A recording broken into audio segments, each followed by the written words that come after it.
Hola, una vegada més anem a fer un senzill tutorial però amb uns efectes molt macos. Obrirem una foto qualsevol, arxivo, obrir, i anirem una foto que hi hagi alguna persona, aquí, aquesta mateixa. Ok, i ara tenim aquí una foto amb una persona.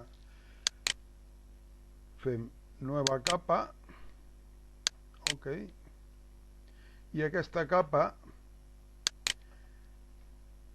podem buscar un color una mica fort però que estigui dintre dels paràmetres de la foto, per exemple aquest.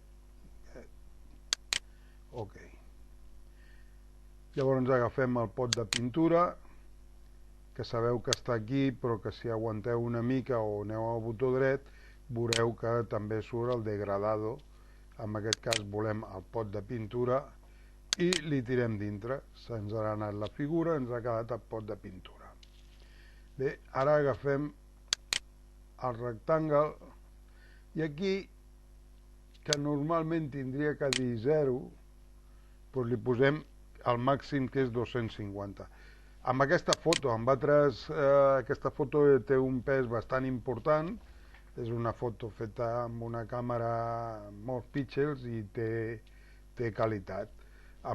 Depèn de la foto, tindríem que posar més o menys, això podreu anar provant. En aquest cas li poso 250, més o menys recordo que la figura estava per aquí, però si no ho sapigués i vinc aquí on diu 100, moc això una mica i veig la figura una mica, no fa falta molt. Bé, llavors li faig agafant molt més tros del que hi ha, agafo així com tota la figura, ho torno a opacitat 100 i m'ha quedat així, i li dic amb la tecla suprimir, supra, i no va.